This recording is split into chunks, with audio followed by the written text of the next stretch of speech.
আসসালামু আলাইকুম। এই পর্বে আমরা MySQL ডাটাবেস আপনারা রিমোটলি কিভাবে অ্যাক্সেস করতে পারেন এই বিষয়টা নিয়ে আলোচনা করব। কন্ট্রোল প্যানেলে যাচ্ছি। কন্ট্রোল প্যানেলে যাওয়ার পর রিমোট অ্যাক্সেস বলতে আসলে কি বোঝাচ্ছি ওটা একটু এক্সপ্লেন করে নেই। ধরেন আপনি কোনো এক জায়গায় রয়েছেন, যে মেশিন দিয়ে আপনি কাজ করেন এখানে নাই, ভিন্ন কোনো জায়গায় আপনি আছেন। তো আপনি চাচ্ছেন যে ওখানে যে কম্পিউটার রয়েছে ওটার মাধ্যমে আপনি রিমোটলি অ্যাক্সেস করতে।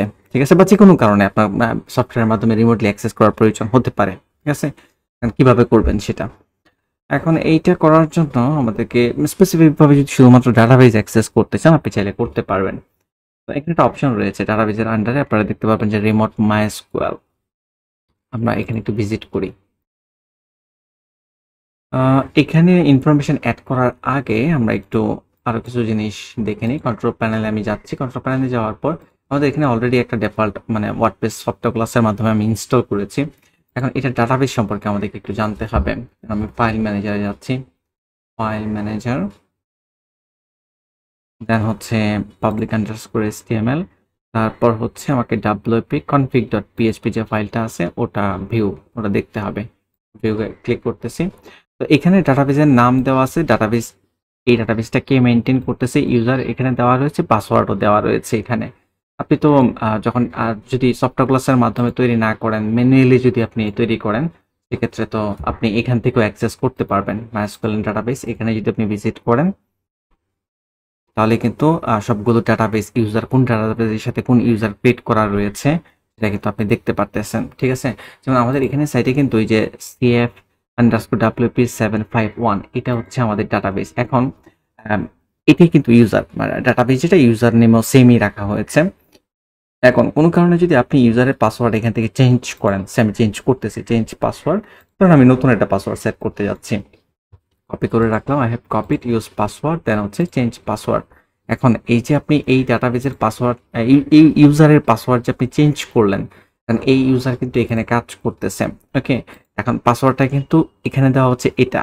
যেহেতু আপনি চেঞ্জ করে ফেলছেন স্বাভাবিকভাবে সাইট কিন্তু কাজ করবে না। আমি যদি রিলোড দিই দেখতে পাচ্ছেন ডাটাবেস কানেকশন এরর দেখাচ্ছে। তাহলে কি করতে হবে, কখনো যদি ওখান থেকে ডাটাবেস এডিট করেন তাহলে এখানে অবশ্যই কিন্তু ডাটাবেসটা এডিট করতে হবে। এডিটে ক্লিক করতেছি, চেঞ্জ করেন, যদি ইউজারের পাসওয়ার্ড চেঞ্জ করেন তাহলে এখান থেকেও আপনাকে ইউজারের পাসওয়ার্ড মডিফাই করে দিতে হবে। আমি পেস্ট করে দিচ্ছি, তারপর সেভ চেঞ্জেসে ক্লিক করতেছি। এখন হচ্ছে রিলোড দিলেই সাইট আসবে আবার। ওকে, এখন হচ্ছে আমরা রিমোট অ্যাক্সেসের স্টেপগুলো নিয়ে আলোচনা করি। তো এটার জন্য রিমোটলি অ্যাক্সেস করার জন্য আপনাকে প্রথমেই একটা সফটওয়্যার লাগবে। হ্যাঁ, সফটওয়্যার আমার এখানে অলরেডি একটা ইনস্টল করা আছে, সেটা হচ্ছে dbeaver। আপনারা যদি গুগলে dbeaver লিখে সার্চ করেন তাহলে পেয়ে যাবেন এই যে dbeaver কমিউনিটি। এখানে যদি আপনারা ভিজিট করেন তাহলে সফটওয়্যারটা পেয়ে যাবেন। এখান থেকে এই যে ডাউনলোডে ক্লিক করলে ডাউনলোড শুরু হয়ে যাবে, না শুরু হবে না, এই যে এখানে ক্লিক করতে হবে উইন্ডোজ ইনস্টলার। এখানে ক্লিক করলে দেন মূলত ডাউনলোড স্টার্ট হবে। আচ্ছা, কোনো কারণে এরকম যদি হয় যে আপনি ভিডিওটা অনেক পরে দেখতেছেন, আমি তো এখন রেকর্ড করতেছি এই মুহূর্তে dbeaver সফটওয়্যার পারফেক্টলি কাজ করতেছে। এখন যদি কোনো কারণে ইন ফিউচারে দেখেন যে এটা কাজ করতেছে না তাহলে এভাবে সার্চ করবেন dbeaver অল্টারনেটিভ লিখে যদি আপনি সার্চ করেন তাহলে আরো অনেকগুলো পেয়ে যাবেন। যেমন ডিবি ভিজুয়ালাইজার রয়েছে, পপুলার চয়েস, তারপর ডাটা গ্রিপ রয়েছে, যদি ডাটা গ্রিপটা প্রিমিয়াম। ওকে, আরো অনেক রয়েছে, এই যে এই জায়গায় অনেকগুলো দেখাচ্ছে। তো যে কোনো একটা দিয়ে ট্রাই করবেন অ্যাক্সেস করার জন্য। তো ডাউনলোড আমার এখানে যেহেতু করা রয়েছে আমি জাস্ট ওপেন করতেছি dbeaver, এখানে সার্চ করব, এই যে আসছে, ওপেন করব। তো ওপেন হচ্ছে এটা। ওপেন করার পর দেন আমাদেরকে যেটা করতে হবে, এটা ক্যান্সেল করে দিচ্ছি। এরকম আপনাদের এখানে আসবে না, কারণ উম, আমি এখানে একবার টেস্ট করেছিলাম পারফেক্টলি সবকিছু কাজ করতেছে কিনা। এটা আমি ক্যান্সেল করে দিচ্ছি। ক্যান্সেল যাচ্ছে না কেন এটা?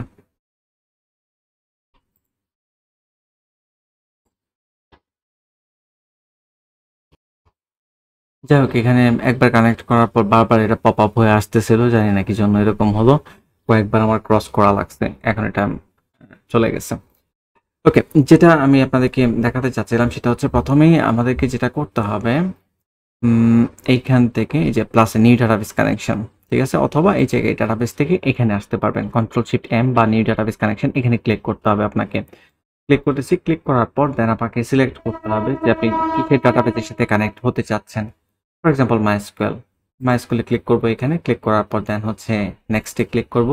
নেক্সটে ক্লিক করার পর এখানে কিছু ইনফরমেশন আমাদেরকে দিতে হবে, হোস্ট, তারপর হচ্ছে সার্ভার হোস্ট, ডাটাবেস, এই জিনিসগুলো। আচ্ছা, এখানে যখন আমি ফিনিশে ক্লিক করব বা এইখানে আসার আগে যেকোনো একটা জায়গায় হয়তোবা আপনাকে এক্সট্রা ভাবে, সফটওয়্যারটা তো নরমালি আপনি ডাউনলোড করে ইনস্টল করবেন, এক্সট্রা ভাবে হয়তোবা আরেকটা জিনিস ডাউনলোড করা লাগতে পারে। এক্সাক্ট আমার মনে নাই ওটা কি ছিল, বাট মাইস্কুয়েল রিলেটেড কিছু একটা আপনাকে মডিউল হয়তোবা ডাউনলোড করা লাগতে পারে। মডিউল না, ঠিক কি যেন ছিলাম, ভুলে গেছি। যাই হোক, যদি বলে যে ডাউনলোড করার জন্য এক্সট্রা কোনো কিছু, তাহলে ডাউনলোড করবেন, এটা করে দেন হচ্ছে এই স্টেপটাতে আসবেন, বা এরপর এই স্টেপের পরেও আসতে পারে, আমি মনে নাই আমার এক্স্যাক্টলি। ওকে, এখন হচ্ছে এখানে আমাদেরকে প্রথমে হোস্টের ইউআরএল দিতে হবে। হোস্টের ইউআরএল পাবেন কোথায়? হোস্টের ইউআরএল পাবেন হচ্ছে কন্ট্রোল প্যানেলে আসার পর এই জায়গায় আপনার যে শেয়ার্ড আইপি অ্যাড্রেস থাকবে, এটা হচ্ছে আপনার হোস্ট ইউআরএল। তাহলে এটা আমি কপি করতেছি, কপি করার পর দেন ওই সফটওয়্যারে এই জায়গায় হোস্ট পেস্ট করে দিব, সার্ভার হোস্ট। এই যে লোকাল হোস্ট দেওয়া আছে না, ইউআরএল না, সরি, আমরা ইউআরএল এর মাধ্যমে কানেক্ট হতে যাচ্ছি না, আমরা হোস্টের মাধ্যমে যাচ্ছি। তাহলে এখানে লোকাল হোস্টের পরিবর্তে আপনার সার্ভারের যে আইপি অ্যাড্রেস সেটা আপনি অ্যাড করে দিবেন। অ্যাড করে দেওয়ার পর দেন হচ্ছে আপনার ডাটাবেস, কোন ডাটাবেসটা আপনি অ্যাক্সেস করতে যাচ্ছেন। তাহলে আমাদের যে ডাটাবেসটা রয়েছে, আপনি যদি ডাটাবেস দেখতে চান, মাইস্কুয়েল ডাটাবেস, এখানে যদি চান, তাহলে আমরা মূলত এই ডাটাবেসটা অ্যাক্সেস করতে যাচ্ছি, CF_WP751। তাহলে আমরা এটা কপি করব, কপি করার পর পেস্ট করে দিব এখানে। পেস্ট করে দেওয়ার পর দেন হচ্ছে শো অল ডাটাবেস, চাইলে চেক করে রাখতে পারেন ইউজার নেম পাসওয়ার্ড। এখন এই ইউজার নেম পাসওয়ার্ড কি? এই ডাটাবেসের ইউজার নেম পাসওয়ার্ড, এই যে ডাটাবেসটা, এই ডাটাবেসের ইউজার কে, ওই ইউজার এবং হচ্ছে ওই ইউজারের পাসওয়ার্ড আপনাকে দিতে হবে। তাহলে আমি এটা কপি করতেছি, কপি করার পর দেন হচ্ছে ইউজার এখানে পেস্ট করে দিলাম। আচ্ছা, এখানে পেস্ট হয়েছে কিন্তু ব্ল্যাক কালার হয়ে গেছে। যাই হোক, আমি লিখে ফেলি উপরেরটাই, তো যেন আপনারা দেখতে পারেন আর কি, CF_WP751। ওকে, তো এইটাই হচ্ছে ইউজার। দেন পাসওয়ার্ড হচ্ছে WP কনফিগ ফাইল থেকে তো আমরা নিতেই পারবো, এটা না, আমরা চেঞ্জ করেছিলাম কিন্তু, এই যে এটা। যদি ডাটাবেসের WP কনফিগে আসলে তো দেখতেই পারবেন, ওটার মনে করার কিছু নাই। আর যদি মনে না থাকে তাহলে তো চেঞ্জ করতেই পারবেন, জানেনই তো ব্যাপারগুলো। তো কপি করার পর দেন হচ্ছে আমরা এই জায়গায় পাসওয়ার্ডটা পেস্ট করে দিব। চাইলে আপনি পাসওয়ার্ড সেভ করে রাখতে পারেন আপনার ইচ্ছে। তারপর টেস্ট কানেকশনে যদি আমরা ক্লিক করি, অ্যাক্সেস ডিনাইড। আচ্ছা, অ্যাক্সেস ডিনাইড দেওয়ার কারণ হচ্ছে আমাদের আইপি অ্যাড্রেসকে কি বলে অ্যালাউ করতে হবে। কিভাবে সেটা? আপনি রিমোট মাইস্কুয়েল এই জায়গায় আসবেন, এই স্টেপটা খুবই ইম্পর্টেন্ট, এটা করতেই হবে আপনাকে। এই যে অ্যাড অ্যাক্সেস হোস্ট, তো অ্যাড অ্যাক্সেস হোস্ট এখানে মূলত আপনার যে আইপি অ্যাড্রেস সেটা আপনাকে অবশ্যই অ্যাড করতে হবে কন্ট্রোল প্যানেলে। Say what is my IP দেখে গুগলে একটা সার্চ করবেন, তাহলে আপনি আপনার আইপি অ্যাড্রেস পেয়ে যাবেন। এখানে ভিজিট করার পর এই যে এখানে এটা হচ্ছে আমার আইপি অ্যাড্রেস, তো আমি কপি করতেছি, কপি করার পর দেন হচ্ছে এই জায়গায় অ্যাড করে দিব।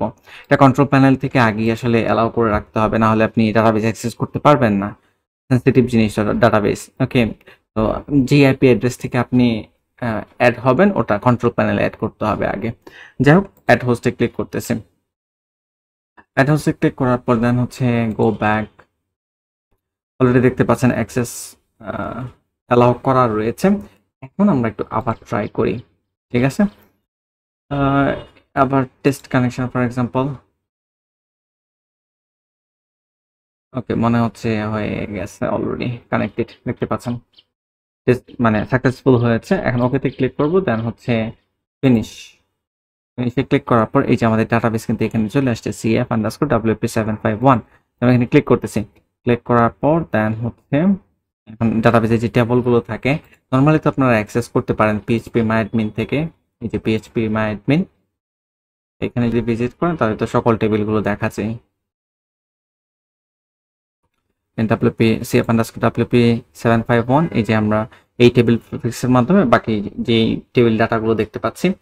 তো এখন যদি আমরা এখানে আসি, এই যে CF_WP751, যদি ডাটাবেজে আসেন, ক্লিক করেন, দেন ডাটাবেজে যদি আপনি ক্লিক করেন, ক্লিক করার পর এই যে সব টেবিল কিন্তু চলে আসছে। তো এখানে যে টেবিলগুলো, সেম টেবিলগুলো কিন্তু আমরা এখানে দেখতে পাচ্ছি। আপনি চাইলে মডিফাই করতে পারবেন, যা খুশি তা করতে পারবেন, কোনো সমস্যা নাই, যেহেতু অ্যাক্সেস রয়েছে এই জায়গায়, যে সেভের অপশন রয়েছে, বেশ কিছু অপশন এখানে রয়েছে।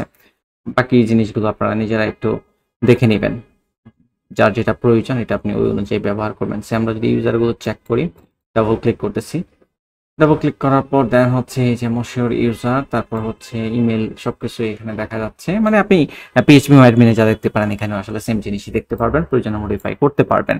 আর সার্ভার থেকে ডিসকানেক্ট হওয়ার প্রয়োজন হলে এই যে এখানে একটা অপশন রয়েছে, এই যে এই জায়গায় এটা ডিসকানেক্ট, ফর এক্সাম্পল আমি এখানে ক্লিক করতেছি, ডিসকানেক্ট, যে ডিসকানেক্ট হয়ে গেছে। ওকে, তো এইভাবে মূলত আপনারা রিমোটলি এই সফটওয়্যারের মাধ্যমে ডিপিবার এই সফটওয়্যারের মাধ্যমে চাইলে কানেক্ট হতে পারবেন। আর এই সফটওয়্যারটা কিন্তু ফ্রি, ডিপিবার কমপ্লিটলি ফ্রিতে আপনারা ব্যবহার করতে পারবেন। এরকম মাইস্কুয়েল ডাটাবেস অ্যাক্সেস করার জন্য আরও অনেক সফটওয়্যার রয়েছে, পেজ সফটওয়্যারও রয়েছে, বাট আমাদের দরকার নাই পেজ সফটওয়্যার, ফ্রিতেই আপনি ব্যবহার করতে পারতেছেন। আশা করি বুঝতে পেরেছেন। Thank you.